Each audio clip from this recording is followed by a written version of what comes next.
नमस्कार, लोकशाही विशेष मध्ये मी विशाल पाटील आपल्या सगळ्यांचं स्वागत करतो। व्यवस्थेचा बळी म्हणजे काय असतं हे आज सर्वांनी पाहिलेलं आहे। पुण्यामधील पत्रकार पांडुरंग रायकर यांचं कोरोनामुळे आज पहाटे 5:30 वाजता निधन झालं। खरं म्हणजे कोरोना हे निमित्त होतं, परंतु त्यांचा बळी घेतलेला आहे तो या हृदयशून्य व्यवस्थेनं। 3 दिवसांपूर्वी गावाला गेलेला असताना पांडुरंग यांना कोरोनाची लागण झालेली होती, म्हणून उपचारांसाठी त्यांना पुण्यामध्ये दाखल करण्यात आलं होतं। खासगी हॉस्पिटलमध्ये व्हेंटिलेटर्सचे बेड उपलब्ध नव्हते। अखेर मंगळवारी संध्याकाळी एका खासगी हॉस्पिटलमध्ये बेड उपलब्ध झाला। पांडुरंग रायकर यांना त्या रुग्णालयात हलवण्यासाठी कार्डियक ॲम्ब्युलन्स हवी होती। बरं, ती पहाटेपर्यंत देखील मिळू शकली नाही।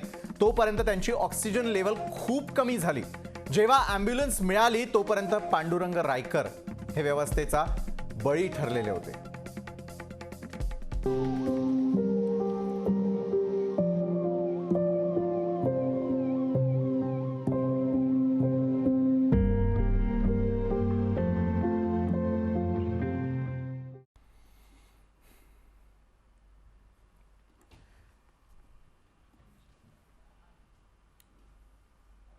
पुण्यामधील पत्रकार पांडुरंग रायकर यांचं कोरोनामुळे निधन झालं। केवळ वेळेत ॲम्ब्युलन्स न मिळाल्यानं एका पत्रकाराला जीव गमवावा लागलेला आहे। त्यांच्या मृत्यूनं या ढिसाळ व्यवस्थेचं भीषण वास्तव पुन्हा एकदा उघड झालेलं आहे।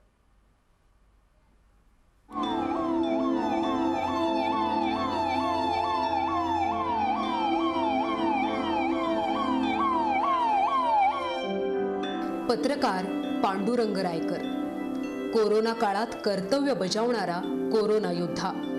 कोरोनाशी सुरू असलेली त्यांची झुंज मात्र अपयशी ठरली। वयाच्या अवघ्या 42व्या वर्षी त्यांनी या जगाचा निरोप घेतलाय। व्यवस्थेविरोधात आवाज उठवणारा पांडुरंग आज त्याच व्यवस्थेचा बळी ठरलाय। त्यांच्या मृत्यूनं अनेक सवाल उपस्थित झाले। पुण्यासारख्या मोठ्या शहरात त्यांच्यासाठी वेळेत ॲम्ब्युलन्स उपलब्ध झाली नाही। असंवेदनशील व्यवस्थाच याला कारणीभूत आहे का?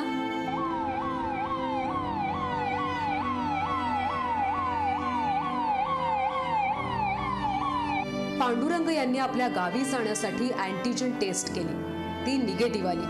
मात्र गावाकडे गेल्यानंतर त्यांना त्रास जाणवू लागला। तिथे स्वॅब टेस्ट केल्यानंतर त्यांचा अहवाल कोरोना पॉझिटिव्ह आला। कोपरगावच्या एका रुग्णालयात दाखल होण्यासाठी गेले असता त्यांना तिथं 40,000ची मागणी करण्यात आली, म्हणून त्यांनी पुणे गाठलं। पुण्यात त्यांना बेड मिळेना। अखेर एका कोविड सेंटरमध्ये बेड मिळाला खरा, मात्र या काळात त्यांची ऑक्सिजन लेवल सातत्यानं खालावत होती। सोबतच्या पत्रकारांची व्हेंटिलेटर मिळवण्यासाठी धडपड सुरू झाली। कसंबसं मंगेशकर रुग्णालयात एक बेड उपलब्ध असल्याचं समजलं, मात्र तिथं जाण्यासाठी ॲम्ब्युलन्स नव्हती। जी ॲम्ब्युलन्स होती त्यात ऑक्सिजनची सुविधा नव्हती। काही वेळात रुग्णालयाची ॲम्ब्युलन्स आली खरी, पण तोपर्यंत खूप उशीर झाला होता। या ढिसाळ व्यवस्थेनं पांडुरंग रायकरांचा बळी घेतला होता। कोरोनाच्या काळात पत्रकारांनाही कोरोना योद्धे म्हटलं गेलं। पांडुरंग रायकर ही योद्धा होता। तो कोरोनाशी शेवटपर्यंत लढत राहिला, पण तो हरला। माझा भाऊ अक्षरशः रात्री ॲडमिट केलेला, तर दुसऱ्या दिवशी संध्याकाळपर्यंत फक्त पाणी आणि ORS वर जर जगत होता, तर यांचं टिफिन, यांचं जेवण जातं कुठं? मला सांगण्यात आलं होतं की 2 टाईम नाश्ता, 2 टाईम जेवण, 2 टाईम चहा। मग त्यांनी का नाही एवढं खाल्लं? तुम्ही का नाही त्याची रिस्पॉन्सिबिलिटी घेतली की याला खायला घालायचंय म्हणून वगैरे? मग हे लोक करतात काय एवढे? एवढं कोट्यावधीचं उभारलंय, मग तुमच्याकडे कार्डियक ॲम्ब्युलन्स नाही मिळू शकत का एखादी? एक 10-12 ॲम्ब्युलन्स तरी नको का? त्या एवढं उभारले म्हटल्यावर त्यांच्याकडे कार्डियक ॲम्ब्युलन्स असते तर माझा भाऊ आज मग आपल्यात असता। माझा दादा केवळ यांच्यामुळे गेलाय। एक पत्रकार आपलं घरदार विसरून ऊन, वारा, पाऊस, वादळ कसल्याही गोष्टीची तमा न ठेवता फक्त लोकांपर्यंत बातमी पोहोचावी यासाठी काम करत असतो। त्यासाठी त्याला आपल्या वैयक्तिक आयुष्यात मोठी किंमत चुकवावी लागते, तरीही तो काम नेटानं सुरूच ठेवतो। लोकांसाठी, त्यांच्या हक्कासाठी काम करत असताना आपणही एक माणूस आहोत याचाही कधी कधी विसर पडतो। वेंटिलेटर के लिए सभी प्राइवेट वेंटिलेटर भी बेड कहाँ पे नहीं मिले ऑक्सीजन हाई प्रेशर ऑक्सीजन बेड है वो भी कहीं पे ही अवेलेबल नहीं है ऐसा बताया गया। सबको कॉल किए हमने, डिविजनल कमिश्नर से लेके हमारे जो मेयर है सबको कॉल किए। मेयर ने बताया कि बेड अवेलेबल हुआ है, इन लोगों ने हमें बेड अवेलेबल करके दिया ना, ऐसा नहीं। लेकिन कॉरपोरेशन के पास कार्डियक एम्बुलेंस ही नहीं है। हमने 108 नंबर पे भी कॉल किया, लेकिन वहाँ से भी हमें एम्बुलेंस नहीं मिली। कि कोरोना रोखण्यासाठीच्या उपाययोजनांवर कित्येक कोटी खर्च केले जात आहेत। पुण्यासारख्या शहरात कोट्यावधी रुपये खर्चून जम्बो कोविड रुग्णालय उभारली गेली आहे, पण तरीही बळी जात असतील तर अशा रुग्णालयांचा सांगाडा काय कामाचा? पांडुरंग रायकरांच्या मृत्यूनंतर कोरोना काळातलं भीषण वास्तव समोर आलंय। एका पत्रकारावर अशी परिस्थिती ओढावत असेल तर सर्वसामान्य नागरिकांना काय यातना भोगाव्या लागत असतील याचा विचार न केलेला बरा। पांडुरंग इथल्या व्यवस्थेचा बळी आहे, त्याच्यावर आणि त्याच्या कुटुंबियांवर ओढावलेल्या परिस्थितीला कोण जबाबदार आहे? पांडुरंग रायकरांचा खरा गुन्हेगार कोण आहे याचं उत्तर आज आम्हा पत्रकारांना पाहिजे। ब्युरो रिपोर्ट, लोकशाही न्यूज। आणि याच महत्त्वाच्या विषयावरती आज चर्चा करण्यासाठी आपण आज आमंत्रित केलेलं आहे। यावेळेला आमचे औरंगाबादचे प्रतिनिधी सचिन बडे तर आपल्यासोबत आहेतच, मात्र सिद्धार्थ शिरोळे आहेत भाजपचे आमदार, त्याचबरोबर डॉक्टर सुहास पिंगळे आहेत, डॉक्टर आणि प्रशांत आहेर आहेत आपल्यासोबत, जे पांडुरंग रायकर यांचे मित्र आहेत। तिल एक सदस्य गेलेला आहे, पत्रकारांमध्ये आमच्याबरोबर काम करणारा आमचा एक सख्खा सोबती गेलेला आहे, तर दुसरीकडे जे राजकारणी असतील किंवा ज्या बातम्या तुमच्यापर्यंत आम्ही सगळे पोहोचवत असतो, आमचा एक सहकारी जाणं, फक्त एवढंच नव्हे तर या व्यवस्थेचे अनेक बळी यापूर्वी गेलेले आहेत, जे सर्वसामान्य म्हणून गेल्यानंतर कदाचित त्यांचा आवाज हा सरकारपर्यंत पोहोचला नसेलही।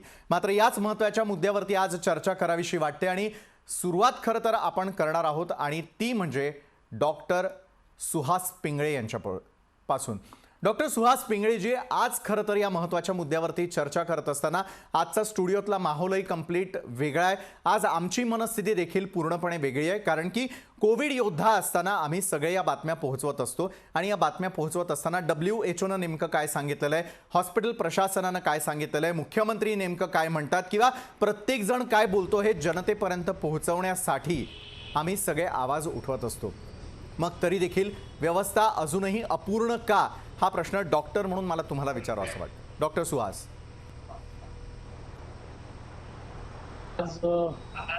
सर्वात महत्त्वाचा मूलभूत विषय आपण पाहिजे की आरोग्य या विषयाबद्दल सर्व सगळ्यांवर आणत आपल्या अस्तित्वाशी ज्या गोष्टीचा संबंध आहे त्याच्याबद्दल ना व्यक्तीला काही पडलेलं आहे, नाही समाजाला, नाही सरकारला। आज आरोग्यावर आपल्याकडचा जो खर्च आहे तो 1.2% संपतो। आरोग्यावरचा जो खर्च आहे हा खर्च नसून ही एक गुंतवणूक आहे हे समजून घ्यायला पाहिजे। कारण आरोग्यदायी समाज असेल तर त्या समाजाचा GDP ग्रॉस उत्पन्न, सकल उत्पन्न त्याचं वाढतं। डॉक्टर सुहास, मला तुमचा आवाज स्पष्टपणे ऐकता येत नाहीये, टेक्निकल टीम जी आहे ते लवकरच सॉल्व्ह करेल। मी आपल्याकडे पुन्हा एकदा येणारच आहे, मात्र तत्पूर्वी मी जाणं पसंत करेन। सिद्धार्थ शिरोळे आमदार आहेत भाजपचे यावेळेला। सिद्धार्थ शिरोळेजी, प्रत्येक वेळेला ज्यावेळेला कुठल्याही माध्यमांची आवश्यकता भासते त्यावेळेला पत्रकार मित्रांना हे आवर्जून बोलावलं जातं। ज्या वेळेला त्यांना आवश्यकता असते किंवा सर्वसामान्य माणसाला व्यवस्थेकडून अपेक्षा असते त्यावेळेला हीच व्यवस्था कोलमडते कशी, हा प्रश्न आज उपस्थित करावासा वाटतो। संतप्त वाटेल हा सवाल तुम्हाला, मात्र हा संपूर्ण व्यवस्थेला आहे, कुठल्या एका पक्षाला किंवा कुठल्या एका सरकारला नाहीये। सिद्धार्थजी, मला असं वाटतं ही अत्यंत दुर्दैवी घटना ही घडलेली आहे। आणि मुळामध्ये मी तुम्हाला सांगतो की आपण जेव्हा हे जम्बो सेंटर हे क्रिएट केले, हे क्रिटिकल पेशंटसाठी त्यांना समोर घेऊन केले। जेव्हा क्रिटिकल पेशंटसाठी आपण जम्बो हॉस्पिटल उभं करतो अशा वेळेला कुठलीही गोष्ट लाईटली घेऊन चालत नाही, कारण प्रत्येक पेशंट जो ऍडमिट होणार आहे 600 ऑक्सिजन बेड 200 ICU चा अर्थ काय की प्रत्येक व्यक्ती जो ऍडमिट होणार आहे तो क्रिटिकल किंवा तो नॉर्मल नसणार आहे। अशा वेळेला डॉक्टरांची जी टीम तिथे पाहतीये ह्यांच्याकडे सगळे इक्विपमेंट्स आहेत की नाही, त्यांच्याकडे सगळे SOPs आहेत की नाही, ह्याच्याबद्दलचं पत्र मी माननीय मुख्यमंत्र्यांना 31 तारखेलाच लिहिलं होतं. कारण ही कुठं काळजी वाटते, कारण ही प्रत्येक गोष्ट ही प्रत्येक पेशंट हा कुठल्या ते का थोड्याशा जास्ती सिव्हिअर स्टेजमध्ये तिथे ॲडमिट होतो आणि एवढा सगळा खर्च करून समजा आपल्याकडे ॲम्ब्युलन्स मिळत नाही, तर मला असं वाटतं की हा खूप मोठा प्रशासनाचा फेल्युअर आहे की सामान्य माणसापासून कुणी प्रत्येक व्यक्तीचा जीव तेवढाच महत्वाचा आहे, पण अशा पद्धतीचं नेग्लिजन्स झालं आणि त्याच्यामुळे हा भूर्दंड आपल्याला आज बघायला मिळतोय. ही फार दुर्दैवी घटना आहे असं माझं मत आहे. निश्चितच आहे, दुर्दैवी प्रकार आहे की आज ज्या वेळेला आपण पांडुरंगबद्दल एवढा आपुलकीनं बोलतोय, असे अनेक बळी हे राज्यामध्ये यापूर्वी देखील गेलेले आहेत. प्रशांत आहेर आहेत पांडुरंग रायकरचे मित्र. प्रशांत, या संपूर्ण कालावधीमध्ये पांडुरंगची शेवटची मनस्थिती काय होती, त्याच्या कुटुंबियांची मनस्थिती काय होती? कारण पांडुरंगला आपण सगळेजण फार जवळनं ओळखतो आणि फक्त पांडुरंगपुरती आजचा आवाज उठवलेला नाही आहे किंवा आजचा आपला लोकशाही विशेषचा हा एपिसोड नाही आहे, तर सर्वसामान्यांसाठी आहे. कारण फक्त एक पांडुरंग हे प्रातिनिधिक उदाहरण आपण घेऊयात, मात्र अनेक अशाच प्रकारे या व्यवस्थेचे बळी ठरलेले आहेत, हे मान्य करावं लागेल. एका बाजूला आपण टॅक्सेस पे करतोय, आपण एका बाजूला सर्व गोष्टींचं नियमांचं घालून दिलेल्या गोष्टींचं पालन करतोय, मग तरी देखील जर कोविड अशा प्रकारे प्रत्येकाचे बळी घेणार असेल तर मग आपण कुणाकडे पाहायचंय? प्रशांत,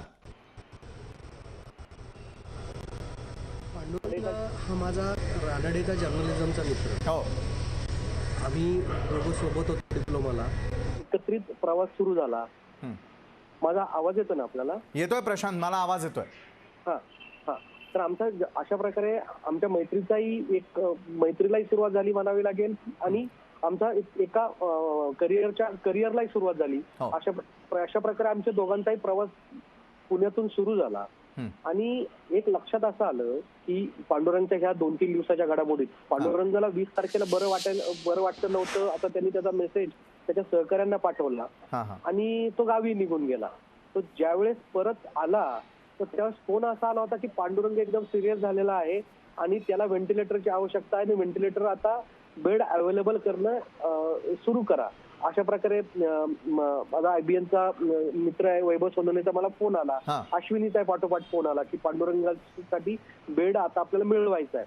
तर मग मी स्वतः अनेकांशी बोललो. त्यावेळेस अगदी दीनानाथ मध्ये ज्येष्ठ तिथले जे कोण वरिष्ठ आहेत त्यांच्याशी बोललो, सगळ्यांशी बोललो आम्ही त्यावेळेस, परंतु आम्हाला काय बेड मिळाला नाही. त्यावेळेस पांडुरंगाच्या फॅमिलीला गाईड केलं गेलं DHO कडून की तुम्ही विप्रोला जा. तो विप्रोला गेला. तिथं गेल्यानंतर लक्षात आलं की त्याची ऑक्सिजन लेवल खूप कमी आहे, त्यांच्याकडे व्हेंटिलेटर बेड अवेलेबल नाहीये. तर त्यांनी सजेस्ट केलं की तुम्ही जम्बोला जा. तर आता आमच्या समोर काहीच पर्याय नव्हता की त्याला कुठं ठेवावं, काय करावं. तर जम्बोला ऍटलिस्ट व्हेंटिलेटर अवेलेबल आहे आणि त्या ठिकाणी त्याच्यावर उपचार होतील या आशेने आम्ही जम्बोला गेलो.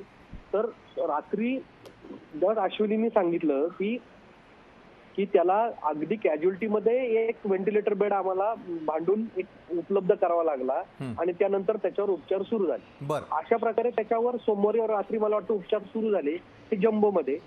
कालचा अर्धा दिवस गेला. एक तर काल विसर्जन होतं, सगळेजण सकाळी ठीक आहे मिरवणुका नव्हत्या तरी जी काही आपली प्रोसेस होती ती प्रोसेस करून दुपारपर्यंत सगळं विसर्जन मानाचे गणपती गेले.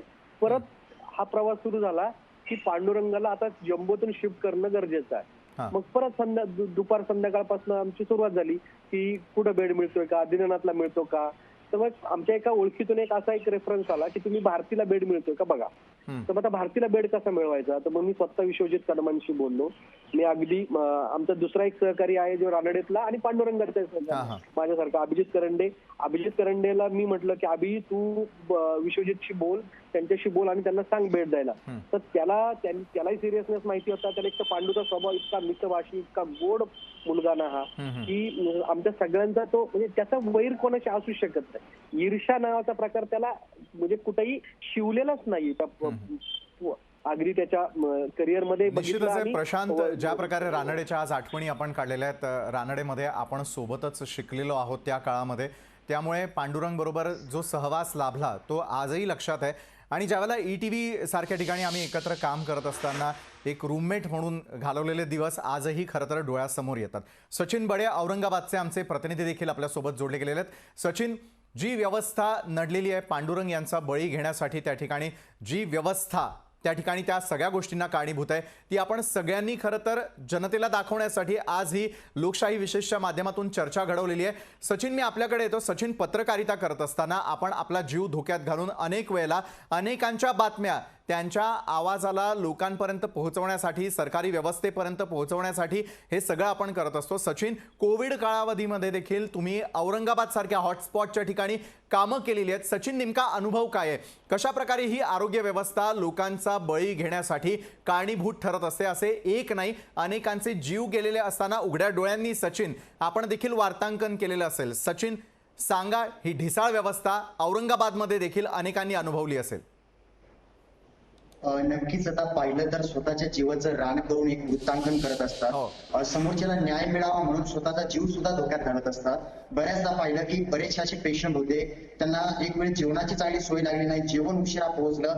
यामुळे बरेचसे पत्रकार असे होते की त्यांनी स्वतः कोविड सेंटर पर्यंत जाऊन ही बातमी म्हणजे अशा बातम्या कव्हर केल्या. त्यावेळेस स्वतःच्या जीवाची पर्वा केली नाही. परंतु कुठलाही एक पत्रकार असेल, तो पत्रकार होण्याआधी एक मुलगा असतो किंवा कोणाचा पती असतो, कोणाचा मुलगा असतो. अशा वेळेला जर पाहिलं तर बऱ्याचदा त्या घरच्यांचा विचार न करता सामाजिक भान म्हणून किंवा समाजासाठी काहीतरी करायचं असतं म्हणून एक पत्रकार हा रस्त्यावर उतरत असतो. कोरोनाच्या सुरुवातीला काळामध्ये इतकी भीती होती नागरिकांच्या मनामध्ये की कुणीही नागरिक रस्त्यावर उतरत नव्हतं. अशा वेळेला पत्रकार रस्त्यावर उतरून छोटी मोठी गोष्ट असेल ती सुद्धा कव्हर करून समाजापुढे मांडत होते आणि समाजाचे प्रश्न सोडवण्याचा प्रयत्न करत होते. परंतु काही दिवसांपूर्वी आपण पाहिलं असेल की म्हातारी आजीबाई होत्या, त्या एका झाडाखाली बसल्यात आणि झाडाखाली त्यांना एक व्हेंटिलेटर लावण्यात आलं. आणि इकडे पाहिलं तर एवढ्या मोठ्या परिस्थितीमध्ये बेड असतात किंवा त्यानंतर मोठमोठ्या हॉस्पिटॅलिटी सुविधा असतात, परंतु अशा वेळेला सुद्धा एका स्त्रीला झाडाखाली बसावं लागतं. त्यानंतर आपल्या समोरचं ज्वलंत उदाहरण म्हणजे पांडुरंग सर जे आहेत, त्यांना सुद्धा आपल्या प्राणांना मुकावं लागलं. एकीकडे समोरच्या छोट्याच्या सुद्धा पायाला जर ठेस लागेल तर अशा वेळेला स्वतःचं काम सोडून, स्वतःच्या तोंडाचा घास सोडून पत्रकार लोक आपले काम करत असतात. परंतु अशा वेळेला जेव्हा त्यांच्या पायाला ठेस लागते, त्यांच्या जीवाशी येतं, त्यावेळेला त्यांना कुणीच साथ देत नाही. असं एक ज्वलंत उदाहरण आता पांडुरंग सरांच्या माध्यमातून पाहायला मिळालेलं आहे. स्वतःच्या जीवाचं रान केलं परंतु आता न्याय मिळालेला नाहीये. जाताना एक मेसेज सोडून गेले की मला न्याय मिळालेला नाहीये. मग आता न्याय द्यायचा कुणाला? कारण बऱ्याच वेळा पाहिलं तर स्वतः बरेचसे सत्तेतील नागरिक असतील व विरोधक असतील, स्वतः अशा वेळेला आमंत्रित करतात. त्यानंतर जर पाहिलं तर राजकीय नेते जे आहेत त्यांना सुद्धा कोरोनाची लागण झाली, ते मोठमोठ्या हॉस्पिटलमध्ये खाजगी रुग्णालयामध्ये गेले, परंतु सर्वसामान्यांकडे पाहिलं गेलेलं नाहीये. अशा एक नाही तर अनेकशे उदाहरण आहेत. परंतु फक्त एकच आहे की पांडुरंग सरांच्या माध्यमातून आपल्या समोर आता बऱ्याचशा गोष्टी समोर आलेल्या आहेत. यामुळे आता राजकीय नेते सुद्धा हळहळ व्यक्त करत आहेत. परंतु ही हळहळ व्यक्त करण्यापेक्षा सत्य परिस्थिती पहा आणि त्याकडे लक्ष द्या. कारण औरंगाबाद एक खूप मोठं हॉटस्पॉट बनलेलं आहे आणि औरंगाबादमध्ये जर सध्या पाहिलं तर कोरोना कसा हटवायचा हे पाहण्यापेक्षा सध्या औरंगाबादमध्ये मंदिर आणि मस्जिदांचा वाद सुरू आहे. म्हणजे पाहिलं तर राजकीय जे काही नागरिक आहेत किंवा जे नेते पुढारी आहेत, त्यांना नागरिकांच्या जीवापेक्षा आता मंदिर आणि मस्जिदांची गरज भासू लागलेली आहे. संवेदनाहीन राजकारणी असं म्हणायला खरं तर हरकत नाही या क्षणाला. डॉक्टर सुहास पिंगळेजी, मी आपल्याकडे येतो. डॉक्टर सुहास पिंगळेजी, आज या चर्चेच्या माध्यमातून नेमकं कोविडचं वास्तव आहे तरी काय हे आपण सरकारपर्यंत पोहोचवूयात का? कारण काय आहे की अनेक वेळेला ज्या वेळेला मोठमोठाले नेते असतात, नेत्यांना ज्या वेळेला कोविडची लागण होते त्यावेळेला सर्व यंत्रणा ही त्यांच्या कामाला लागलेली असते. सर्वसामान्यांच्या बाबतीमध्ये ते होताना दिसून येत नाही. अक्षरशः हे वृत्तांकन करत असताना, या बातम्या तुमच्यापर्यंत पोहोचवत असताना आज अधिकारवाणीनं सांगावं असं वाटतं. कारण 70 दिवसांचा कालावधी हा याच ऑफिसमध्ये, याच स्टुडिओमध्ये राहून आम्ही तुमच्यापर्यंत बातम्या खरं तर पोहोचवलेल्या आहेत. डॉक्टर सुहास पिंगळेजी, त्या पुढे जाऊन मला तुम्हाला विचारायचं आहे, डोंबिवलीमधलं ताजं उदाहरण होतं की एक आजी आजोबा, त्यांना साधं ज्यावेळेला कोविडची लागण होते त्यांना हॉस्पिटलपर्यंत नेण्यासाठी ज्यावेळेला लिफ्ट त्या बिल्डिंगमध्ये नाही आहे तर कोणी साधा हात देत नाही, रांगत रांगत 4थ्या मजल्यावरून खाली येऊन त्यांना हॉस्पिटलपर्यंत जावं लागतं आणि ॲम्ब्युलन्स संवेदनाहीन होऊन हात कोण लावणार हे सोडून त्यांना त्या ठिकाणी सोडून निघून जाते. पुण्यामध्ये यापूर्वी अशाच प्रकारे खुर्चीवरती बसलेल्या व्यक्तीला ॲम्ब्युलन्स मिळत नाही आणि खुर्चीवरतीच प्राण त्यागावे लागतात. इतकी ढिसाळ व्यवस्था असताना माध्यमांनी अजून किती ओरड करणं अपेक्षित आहे? डॉक्टर सुहास पिंगळेजी, मला खरंच जाणून घ्यायचं आहे, कोविड आहे का हो? कोविड असेल तर त्याने जाणारे बळी जे आहेत त्यांची संख्या ही खरी आहे का? त्याचबरोबर लागणारा खर्च जो आहे कोविडपासून मुक्त होण्यासाठी हा खरा आहे का? या बिलांवरती देखील आता विश्वास उरलेला नाहीये. डॉक्टर सुहास, आता पहिला जो प्रश्न आहे तुमचा की कोविड खरंच आहे का, तर मला तुम्हाला असं सांगायचं या माध्यमातून की 273 डॉक्टरांचा बळी गेलेला आहे कोविडमुळे. संपूर्ण भारतामध्ये अशी IMA स्टॅटिस्टिक्स सांगतात. कोविड नक्कीच आहे. कोविड आहे का हा विचारच आपण काढून टाकतो. ही पहिली गोष्ट. आता कोविडमुळे मृत्यू का होत आहे, तर मी मगाशी सांगितलं की आरोग्याबद्दलची आपली अत्यंत अनास्था आहे की वेळीच आपण उपचार घ्यायला पाहिजे. सध्याच्या दिवसात ताप आला, सर्दी खोकला झाला, घसा दुखला आणि काही विचित्र सिम्पटम्स दिसले, जसं वास न येणं, चव न लागणं, तर तुम्ही ताबडतोब तुमच्या नेहमीच्या माहितीतल्या डॉक्टरांकडे ही तक्रार मांडून त्याचं निराकरण केलं पाहिजे. आता टेस्टिंग मध्ये कसं होतं की जर फार लवकर टेस्ट केली गेली, काही वेळा ती फॉल्स निगेटिव्ह येते, म्हणून ती योग्य वेळी डॉक्टरांच्या सल्ल्याने करायला पाहिजे. त्याच्यानंतर बरेचसे पेशंट नकार त्यांचा एक असतो की मला शक्य नाही, होणार नाही, त्यामुळे ते टेस्ट करायला लांबवतात ते. तर ती डॉक्टरनी सांगितलं टेस्ट करायला पाहिजे. आणि डॉक्टर तुमचं वय, तुम्हाला असलेले आजार, ही सगळी हिस्ट्री लक्षात घेऊन तुम्हाला सल्ला की तुम्हाला घरी विलगीकरणात ठेवून मला रुग्णालयात जाऊन ट्रीटमेंट करणं आवश्यक आहे. त्याप्रमाणे डॉक्टरांवर विश्वास ठेवून तुम्ही पुढची पावलं घेतली पाहिजे. आता तुम्ही जे उदाहरण, तर आपल्या समाजामध्ये जशी पूर्वी अस्पृश्यांना वागणूक द्यायचे, तसे कोविड कोणाला झालाय असं म्हटलं की इतरांची जी काही त्याच्याकडे पाहायचा जो दृष्टिकोन आहे तोच बदलतो, त्याच्यापासून दूर पळत जातात. आहे आपला शेजारी आहे हे विसरतात, कोणी कोणाला मदतीला येत नाही, तर पण चुकीचं आहे. आपण योग्य ती काळजी घेऊन आपल्या शेजाऱ्याला, आपल्या म्हणजे माणुसकी ठेवून त्या फेलो ह्युमन बिंगला आपण मदत करायला पाहिजे. आता सरकारने जी व्यवस्था उभी केलेली आहे, जम्बो फॅसिलिटीमध्ये तो ऍडमिट होता, त्या व्यवस्थेबरोबर डॉक्टर हे निर्णय घेतात की याला कशी ट्रीटमेंट द्यायची, किती द्यायची. ती ट्रीटमेंट देणारी नर्स आणि त्यांना मदत करणारे इतर मंडळी, म्हणजे वॉर्ड बॉईज आणि इतर स्वच्छता कर्मचारी वगैरे, ह्या सर्वांची जेव्हा तिथे उपलब्धता असेल तेव्हाच ते हॉस्पिटल हे योग्य प्रकारे सेवा देऊ शकतं. आपण काय केलंय, नुसते बेड्स उभे केलेले आहेत, फार फार तर ऑक्सिजनची सोय आहे, व्हेंटिलेटर्स नाहीत, डॉक्टर्स नाहीत, आपल्या नर्सेस नाहीत. रुग्णाला ती ट्रीटमेंट मिळाली पाहिजे ती मिळत नाही. आणि त्याच्यामुळे आपल्या संपूर्ण या गेल्या 5-6 महिन्याच्या काळामध्ये जी व्यवस्था उभी करून त्याची अंमलबजावणी योग्य प्रकारे व्हायला पाहिजे होती ती होत नाहीये. दुसरीकडे लोक सुद्धा अजूनही ज्या शिस्तीचं पालन अपेक्षित आहे, गर्दी टाळा, मुखपट्टी वापरा, स्वच्छता ठेवा, या गोष्टी पाळत नाहीयेत असते. निश्चितच आहे डॉक्टर, ज्या प्रकारे तुम्ही सांगतायत की या व्यवस्थेला नेमकं जबाबदार आहे तरी कोण. म्हणजे एका बाजूला हा आजार बळावत चाललेला आहे, त्याकडे गांभीर्यानं पाहिलं जात नाहीये. गांभीर्यानं पाहिलं गेलं तरी त्याच्यावरती असलेल्या उपाययोजना योग्य रीतीनं केल्या जात नाहीयेत.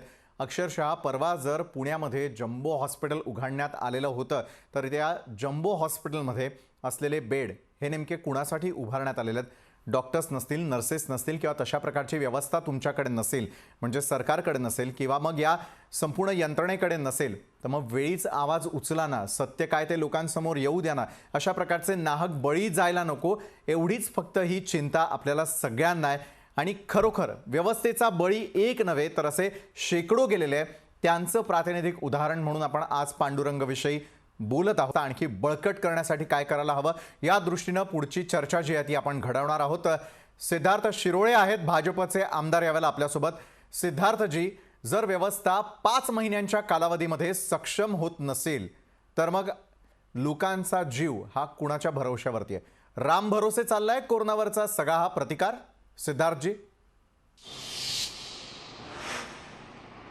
मला असं वाटतं की आजचं आपण महत्वाचं जे म्हणजे आज एक दुर्दैवी घटना झाली त्याच्याकडनं काहीतरी आपण बोध घेतला पाहिजे. मी माझ्या पत्रामध्ये मुख्यमंत्र्यांनी लिहिलंय की असे पुण्यामध्ये तरी असे अनेक प्रायव्हेट हॉस्पिटल आहेत ज्यांच्याकडे चांगली प्रेसिडेन्सीज आहेत, चांगले एसओपीज आहेत की जिथे 5 महिन्यामध्ये कोविड पेशंट्सला ट्रीट करण्यामध्ये चांगलं यश मिळालं. तर आपले हे जे जम्बो सेंटर आहे, या जम्बो सेंटर्सचे एसओपीज हे डेली मॉनिटर्ड असले पाहिजे. त्या सगळ्या डॉक्टर व्यवस्था, नर्सेस व्यवस्था ह्यांची व्यवस्थित ट्रेनिंग व्हायला पाहिजे आणि त्याच्यासाठी ह्या सगळ्या हॉस्पिटल्सचे जे काही प्रमुख मंडळी आहे ह्यांना कन्सल्टंट म्हणून ऑन बोर्ड घेऊन एक समजा आपण कोहेसिव्ह टीम आणि त्याच्यामध्ये भावतत्व असलं पाहिजे. त्या भावनेने त्या पेशंट्सला ट्रीट केलं गेलं पाहिजे. कारण परत मी सांगतो की हे काही 5 स्टार हॉटेल नाही की जिथं थोडीशी सर्व्हिस खराब झाली तर चालू शकते किंवा प्रॉब्लेम होईल. हे क्रिटिकल पेशंटसाठी क्रिएट केलेले हॉस्पिटल्स आहेत. त्यामुळे अशा वेळेला प्रत्येक क्षणाला आपण प्रोफेशनल आणि अत्यंत अलर्ट आणि त्याच्यामध्ये खूप संवेदनशील राहायला पाहिजे. आणि या बाबतीतली सर्व मदत आतापर्यंतच्या ज्या सगळ्यात चांगले उदाहरणं आपल्या समोर आलेली आहेत, पुणे शहरात असतील किंवा तर महाराष्ट्रात, त्याची मदत घेऊन हे पुढच्या काळामध्ये समजा सेंटर्स चालवले तर कुठे तर या सेंटर्सच्या बाबतीतली विश्वासार्हता, हे इन्फ्रास्ट्रक्चर तयार झाले पण ह्या इन्फ्रास्ट्रक्चरच्या बाबतीतली विश्वासार्हता आणि एका हॉस्पिटलला विश्वासार्हता येण्यासाठी थोडा काळ जातो. त्याच्यासाठी चांगले तुम्हाला रिपोर्ट्स पेशंट्सकडनं आले पाहिजे. हे केलं तर पुढच्या 6 महिन्यामध्ये ह्याच्यामध्ये चांगली सेवा पुणेकरांना देता येईल. हा जो 200 कोटी रुपयाचा खर्च केलाय तो कुठे तर त्याचा उपयोग मॉर्टॅलिटी कमी आणण्यामध्ये उपयोग होईल असं माझं मत आहे. आणि मला परत एकदा प्रश्न या माध्यमातून विचारावं असं वाटतंय की समजा आपण अनेक 100 कोटी रुपयांचे समजा व्हेंटिलेटर आणि आयसीयू बेड्स तयार केले तर आपल्याकडे तिथे सिटी स्कॅनची व्यवस्था आहे का, आपल्याकडे इमर्जन्सी अँब्युलन्सची व्यवस्था आहे का, अशा अनेक गोष्टींची त्रुटी जी जाणवती ती आजच्या ह्या दुर्दैवी घटनेचा बोध घेऊन निदान मला असं वाटतं की आपण ह्याच्या मागे लागलं पाहिजे आणि लवकरात लवकर ह्यांना परफॉर्म करायला आपण भाग पाडलं पाहिजे. तर मला असं वाटतं की कुठेतरी आपण या सगळ्या व्यवस्थेमध्ये महत्वपूर्ण योगदान करू शकू. बरं, नक्कीच एका बाजूला इन्फ्रास्ट्रक्चर उभं केलेलं आहे सिद्धार्थजी, आपण सांगताय चला काही काळ आपण विश्वासही ठेवूयात. कारण मुंबईमधून देखील ज्या वेळेला घरापासून आम्ही ऑफिसपर्यंतचा प्रवास करतो अनेक ठिकाणी कोविड सेंटर्स उभारण्यात आलेले आहेत, मात्र त्या ठिकाणी असलेली तत्परता याचा अभाव हा आम्हाला सातत्यानं पाहायला मिळत असतो. प्रशांत आहेर यांच्याकडे जाऊयात. प्रशांत, शेवटच्या काळातही ज्या वेळेला पांडुरंग सोबत आपण त्या ठिकाणी होतात त्यावेळेला मात्र तत्परतेचा अभाव त्या ठिकाणी दिसून आला का? कारण कसं आहे, कोविड सेंटर उभारण्यात आलेलं आहे, डॉक्टर्स त्या ठिकाणी आहेत, आपण बघतोय डॉक्टर्सचे देखील होणारे हाल आपल्याला सगळ्यांना माहिती आहे. अनेक नर्सेसचा जो आहे तो क्वारंटीन पिरियड देखील कमी करण्यात आलेला आहे, त्यामुळे असंतोष त्यांच्यामध्ये देखील आहे. मग सगळ्यांना शाश्वत अशा प्रकारचं आश्वासक वातावरण कोण निर्माण करणार प्रशांत? कारण काल ज्या वेळेला पांडुरंग रायकर शेवटच्या घटका मोजत होते त्यावेळेला ही तत्परता त्या ठिकाणी होती का? पांडुरंगाचा मेसेज आहे, मला भीती वाटते, मला लवकर न्याय. तर न्याय पण व्यवस्थित टाईप नाही करता आलेला. आणि त्यानंतर म्हणजे आता मी तुम्हाला रात्रीची घटनाक्रम सांगतो. संध्याकाळी त्याला बेडला सुरुवात केली आम्ही फोनाफोनी करून बेड मिळवायला. मी स्वतः इथल्या अतिरिक्त आयुक्तांशी बोललो, विभागीय आयुक्तांशी बोललो. त्याच वेळेस खासदार गिरीश बापट पण आले होते एका ठिकाणी, त्यांना सांगितलं विभागीय आयुक्तांशी बोलायला. विभागीय आयुक्तांनी सांगितलं की त्यांच्या फॅमिलीचा नंबर द्या. तर मग मी पांडुरंगाच्या बहिणीचा क्रमांक दिला त्यांना. मग ते स्वतः बोलले. माझं याच्यातलं आहे ना जम्बो कोविड, 2 मिनिटं आपण पांडुरंगाची मृत्यू हा बाजूला ठेवू आणि आता जम्बो कोविडवर बोलते म्हणून मी सांगतो. बोला ना. सिद्धार्थजी खूप चांगलं बोलतायत आणि त्यांच्या घरात एक कोविडचे पेशंट आहेत, ते स्वतः डील करतात. म्हणजे एक आमदार लोकप्रतिनिधी म्हणून करतायत, एक मुलगा म्हणून पण करतात. त्यामुळे त्यांना याची भीती आणि याची दाहकता त्यांना जास्त जाणवतीये. बरोबर. प्रॉब्लेम काय होते कोविडला की सुरुवातीच्या काळात ना ससून म्हणजे महाराष्ट्रातलं समजा तुमचं जे जर सोडलं तर मुंबई जर सोडलं तर महाराष्ट्रातलं सर्वाधिक मोठं प्रॅक्टिसिंग सरकारी हॉस्पिटल हे पुण्यातलं आहे ससून. त्याच्या खालोखाल संसर्ग रोगाचं जगातलं देशातलं एक पहिलं हॉस्पिटल पुणे. म्हणजे संसर्ग रोगावर ट्रीट करायचं, देशाला दिशा द्यायचं काम पुण्यानेच केलेलं आहे. प्लेगच्या साथीत पहिलं संसर्ग रोगाचं जे नायडू हॉस्पिटल आहे ते पुण्यातलं आहे. ते त्यावेळेस नायडू नावही नव्हतं त्याला, इंग्रजांच्या काळात स्थापन झालेलं प्लेगसाठी. म्हणजे संसर्ग रोगाशी डील करायला पुणे हे पहिल्यापासून तयार आहे का तर आहे. या आता कोविडमध्ये काय झालं, आता तुम्हाला थोडी पार्श्वभूमी सांगतो. मुंबईचा पीक हा 14 जूनला आला, पुण्याचा पीक हा 26 जुलैला आला. मुंबईचा पीक यायच्या आधी राज्याच्या मुख्यमंत्र्यांना वाटतं की त्या ठिकाणी जम्बो हॉस्पिटल उभं राहावं. अरे आमचा पीक येऊन गेल्यानंतर तुम्ही आम्हाला हॉस्पिटल देणार आहे? काय वेडेत का आम्ही? बरं दिलं, एक जम्बो हॉस्पिटल आम्हाला दिलं त्यांनी, ठीक आहे, आमच्याच पैशाने आमच्यावर उपकार केले. त्याच वेळेस त्या जम्बो हॉस्पिटलमध्ये दुसरं एक बघा, पुणे हे रेस्ट ऑफ महाराष्ट्राचं मेडिकल टुरिझम हब आहे. या ठिकाणी पश्चिम महाराष्ट्र, कोकण आणि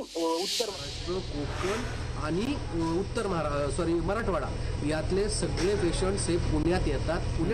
पुण्यात ट्रीटमेंट गेल्यात. आधी 25 ते 30% पेशंट पुण्याबाहेरचे. आजही रोज आम्ही कॅज्युअलिटी मोजतो तर महापालिका हद्दीबाहेरच्या कॅज्युअलिटी रोज 10च्या पुढे जास्त आहेत. रोज साधारण 40च्या पुढे कॅज्युअलिटी पुण्यातल्या.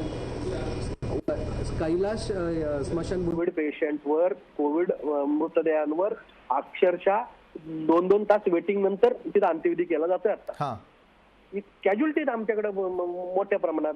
आज पुण्याची जर परिस्थिती बघितली तर 5.42 5.43 सिरियस रुग्णांचा रेशो आहे. आमच्या कॅज्युअलिटी ऑगस्ट मधल्या त्या 1600च्या पेक्षा 1,500 पुढे गेल्यात.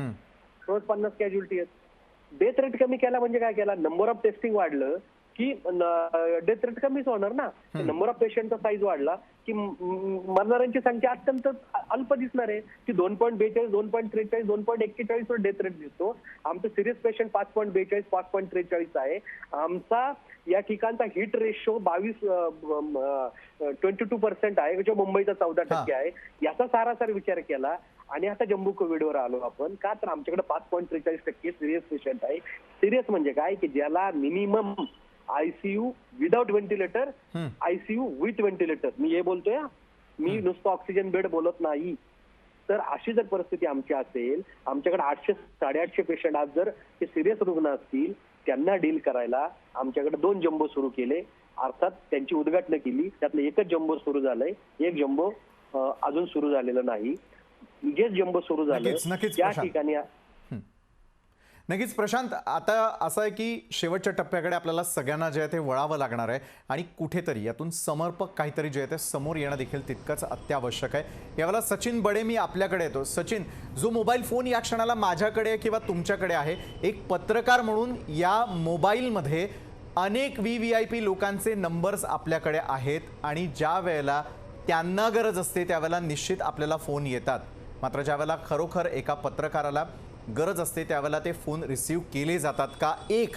आणि दुसरं, सर्वसामान्य माणूस म्हणून जर एखाद्या व्यक्तीकडे कॉन्टॅक्ट्स नसतील, एखाद्या व्यक्तीकडे पैसा नसेल तर कोरोनाचे तुम्हाला बळी व्हावंच लागेल. हे आता त्यांनी समजून घ्यावं का? सचिन, मी हे यासाठी विचारतोय की ज्या वेळेला मोठमोठ्याला फॅसिलिटीज आपल्याला हव्या असतात त्यावेळेला एका फोनवरती ते मिळणं शक्य असतं.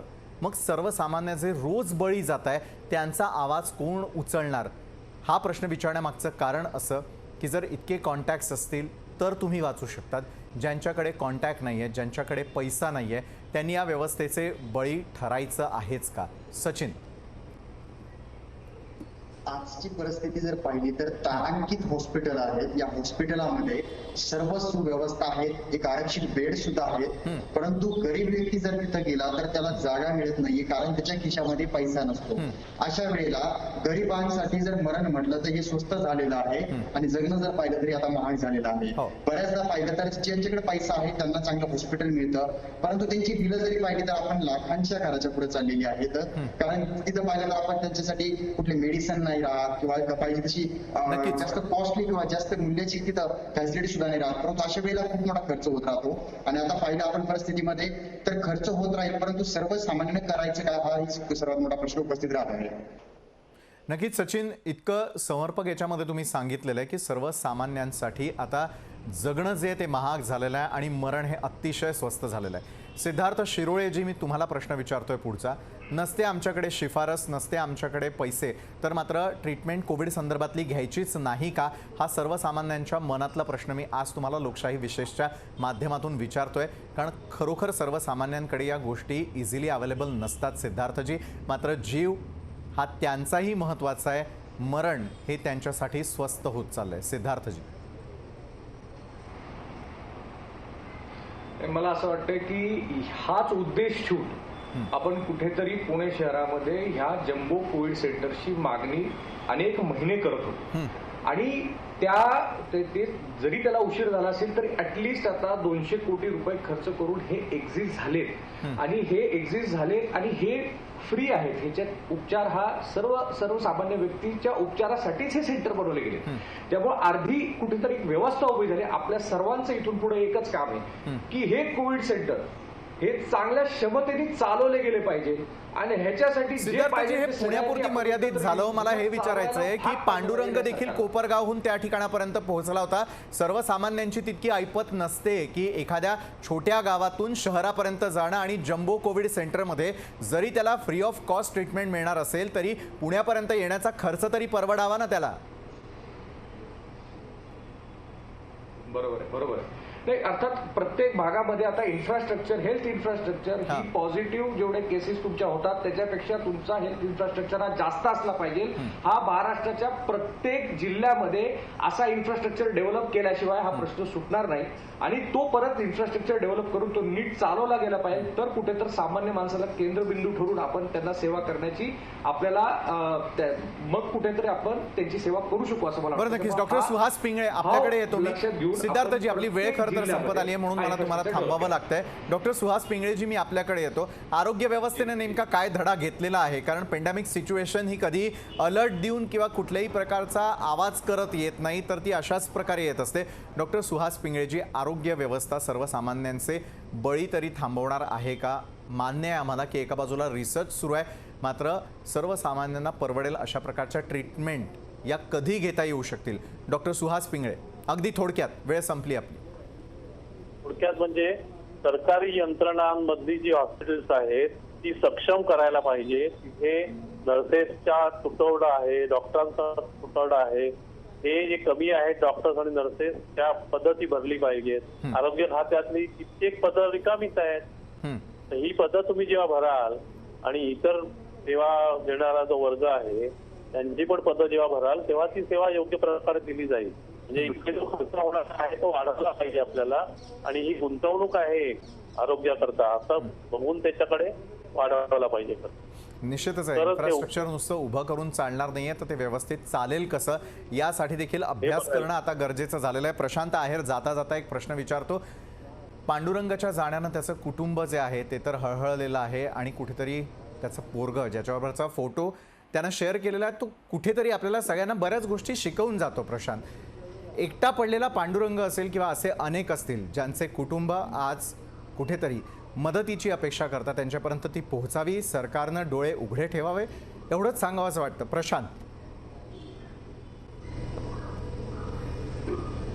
आपल्यासाठी ना डॉक्टर हे वरदानच आहे. थोडीशी प्रामाणिकपणाची अपेक्षा आहे, त्याच्यापेक्षा काही नाही.